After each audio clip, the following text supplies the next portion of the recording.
Bismillah ar-Rahman ar-Rahim, in the name of God, the Compassionate, the Merciful. My name is Ibrahim Hooper. I'm National Communications Director with the Council on American-Islamic Relations. Thank you all for coming today. We'll try and be quick with this, but basically we're here to call for immediate action on the part of the Obama administration and Congress on this ongoing Syrian crisis that has really gotten out of control. So we have a number of speakers. I'll call them up in no particular order. And we'll begin with CAIR National Executive Director Raed Ahmed. Thank you, Ibrahim. Good morning, and thank you all for coming. Earlier this month, airstrikes by the Assad regime killed more than 100 people shopping at a market in Douma. That massacre is just one of countless massacres that have been conducted by the Syrian regime against the Syrian people. The destruction and death and displacement of the people of Syria are of great concern to the American Muslim community and should be of concern to the world community. Unfortunately, the inaction and the indifference and apathy of the world towards the Syrian crisis, the Syrian refugees, have been not met with any serious action by the world community. I am very concerned personally because when I looked at this image, I tried to avoid looking at it myself several times, like many of you. But I decided to look at it and awaken my conscience, because this image is haunting the conscience of the world community. Aylan Kurdi is a 3-year-old toddler. His image is haunting the world's conscience. But there are 30,000 people, 30,000 children like him died. And we have not seen their images, and we forgot about them. More than 300,000 people in Syria have been killed. We have not seen their images. And they have been haunting us. Today, this image has been, and I hope that it is the defining image of the Syrian conflict. I hope that this image is going to be an iconic image to awaken our interest in defending the Syrian people, in protecting the Syrian people, in ending this crisis in Syria. So in short, as an American citizen, as an American Muslim citizen, I ask the Obama administration and Congress to work with key allies to establish one or more than one no-fly zone to protect the Syrian population, to provide protection for humanitarian aid, and also to prevent the Syrian dictator from continuing to kill and maim and force his people out of their own country. Today, the world is suffering, especially in the West, in Europe, from the influx of so many refugees. We could avert this by preventing this crisis from continuing. And we appeal to the Obama administration that you can do a lot to help the Syrian refugees. And this is not only in the interest of America, it is in the interest of humanity. Thank you.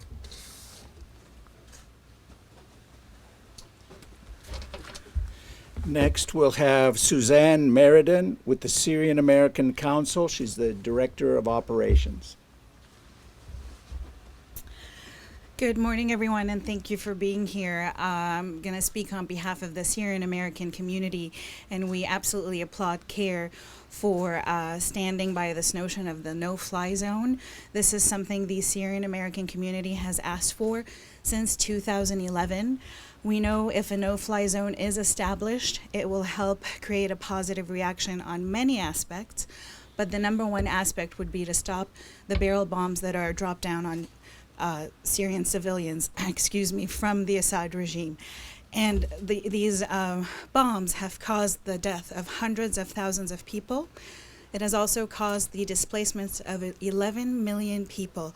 And, you know, this is an example right here. This child was one of these people displaced that had to flee Syria to find a better future.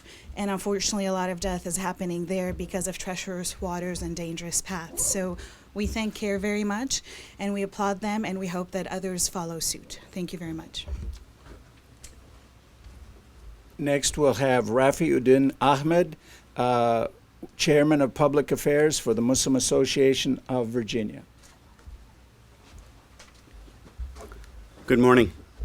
My name is Ezzedine Ahmed, R-A-F-I-U-D-D-I-N-A-H-M-E-D. You've been pointing to this portrait here many times of Elan Kurdi. His 5-year-old brother and his mother were trying to find their way to British Columbia, Canada. And their asylum application had been denied. But still, they took upon themselves to flee the country to find a safer place. That seems to be a story of many people in Syria who are suffering right now. Many of the European countries are being flooded by refugees. The atrocities by ISIL and Assad regime has created a situation. Death tolls and destruction has reached the numbers of World War II at this point. President Obama, you're among an elite. You're one of the 3 U.S. presidents, sitting president, who have received Nobel Peace Prize. And your Nobel Peace Prize was for extraordinary efforts to strengthen international diplomacy and cooperation between people. We urge you to use your leadership and establish a unified no-fly zone to give protection to the Syrian people and bring this human tragedy to an end. Thank you. Next, we'll hear from Robert Morrow, Chairman of Government Relations for the Al-Dulles Area Muslim Society. Adams. Thank you very much, and good morning.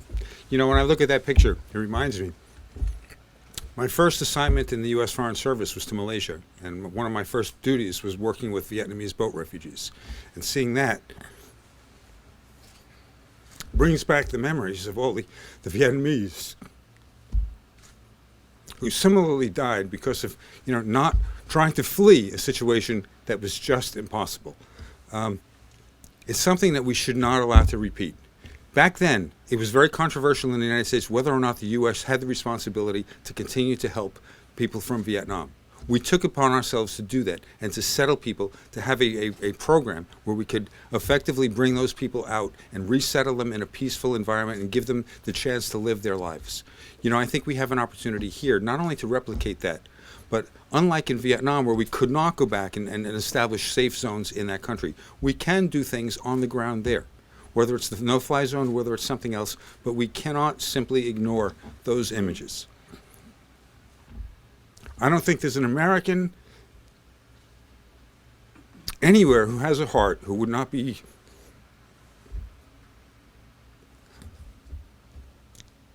absolutely devastated to see that. I've seen it in person. Don't let it happen again. Thank you. Thank you. Next, we'll have Ramiz Ahmed, Communications Director for the Islamic Circle of North America, Social Justice. Good morning. I have quickly just 4 points. Number one, we must realize that these people are human beings just like you and I. They have families, their fathers, their mothers, their daughters, their sons, their husbands, and their wives. And they are demanding nothing different than we would if we were in their situation. And may God protect us from being in such a situation. Now, just imagine for a second, for just being in their situation, it's terrifying to even think about. We would demand exactly the same that they are demanding today from us. And these people, these Syrians, they have right to basic human needs, to safety, food, and shelter, just like everyone else in this world. These are basic human needs that every human being needs to survive in this world. So we urge the U.S. government to take appropriate steps to alleviate the suffering of the Syrian people. And we believe this is a good first step of establishing a no-fly zone. And we think it's an effective step that will hopefully go in the right direction. Thank you. Next, we'll hear from Darrell Alcide, Imam of Darrell Al-Hijrah, a mosque in Falls Church, Virginia. Good morning, everybody. I want first to thank CAIR for taking up this issue. It itches in everybody's conscience, whether you are Muslim or non-Muslim. Those images coming to us every day, and the ones that do not come, should really make us very uncomfortable going to sleep at night with hugging our own kids, knowing that some parents are losing their kids every second just to barrel bombs and dictatorship.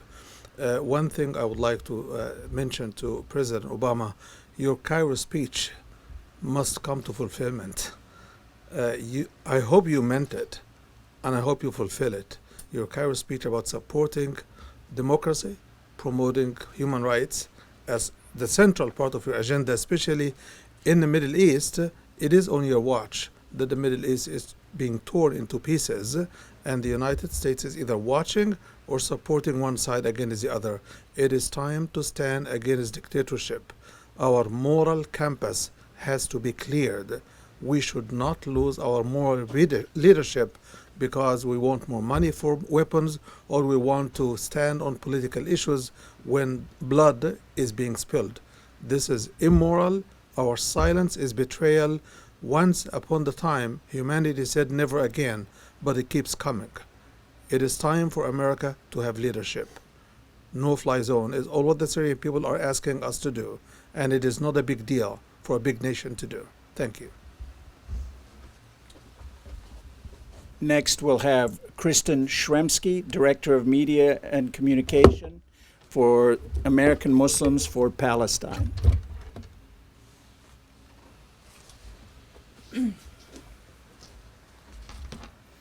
Bismillah ar-Rahman ar-Rahim. I'd like to also to thank CAIR for convening this press conference today and inviting all of us here to implore our government on this very, very important issue. The magnitude of the humanitarian crisis created by refugees from war-torn Syria has not been seen since the Second World War. No parent would knowingly put their child into a rickety boat unless they felt the swelling sea was safer than the land. Human trafficking is adding tragedy upon tragedy. As mothers, fathers, sisters, and brothers, our hearts collectively broke on Wednesday with the image of little Aylan Kurdi washed up on the Turkish shore. We cannot wait any longer to act. The American Muslims for Palestine, an national education and advocacy organization, as part of the community working every day on social justice issues, stands with and supports the Syrian call for a no-fly zone for the safe passage of refugees. We also call upon the administration of President Barack Obama to open America's borders to those who are fleeing the nightmare that they're witnessing and experiencing. Our position as a global human rights leader obligates Americans to open our doors and our hearts to those facing unspeakable tragedy. And AMP also calls upon the international community to help alleviate the suffering and poor conditions in the overflowing refugee camps in Lebanon, Jordan, Syria, and Turkey. You know, the media is picking up right now the story because it's impacting Europe. But for too long already, there are millions of refugees languishing in these camps in other countries. And I have to say also that AMP feels very strongly about this issue because the Syrian people have always stood with the Palestinian people. And there are many Palestinian refugees within Syria itself. But this goes beyond nationality. This is exactly a humanitarian issue that we all need to unite behind. Little Aylan, who has come to symbolize the thousands of refugees who have drowned at sea. He has come to symbolize that tragedy, but there are millions of refugees drowning on land in their refugee camps. We need to focus on this crisis too, and it is imperative upon the global community that we find the political will to end the Syrian catastrophe and the crisis in Syria. Thank you. And finally, we'll have Ezzedine Ezzedine with the Muslim American Society. Bismillah ar-Rahman ar-Rahim. Peace be upon all of you. Thank you for CAIR for arranging for this press conference. As we have heard the news and with the pictures that are coming through the internet, any human being cannot stay quiet. For almost 4 years, there is a regime that is so corrupt that is bombing its people with barrel bombs, indiscriminately killing civilians. They are using chemical weapons on many occasions, and chemical weapons are being used as we speak. And there are more refugees inside Syria. The people who have made it out of Syria, many of them are drowning and facing so many perils. But there are many more. Half of the population now are out of their homes because the cities have been destroyed by Bashar and his regime. 70 years ago, we said no more. When the Holocaust happened, the word said no more, not again. And again, in the 90s, we've seen Rwanda, the genocide in Rwanda happens. We forgot. And we've seen chemical weapons in Syria, just few, we sing almost on the news, and we're just trying to be quiet. We're ignoring it. What's happening to our humanity? I think President Obama has made a commitment not to go to war unnecessarily, but sometimes silent is more dangerous. There are so many dangers that will come when societies are broken down. And at the Muslim American Society, we believe that there must be something to be done. We don't know what it is. The politicians should know it, but we cannot stay quiet. As Prophet Muhammad ﷺ said, that a silent person in front of evil is like a devil. We don't want to be in that position. Thank you.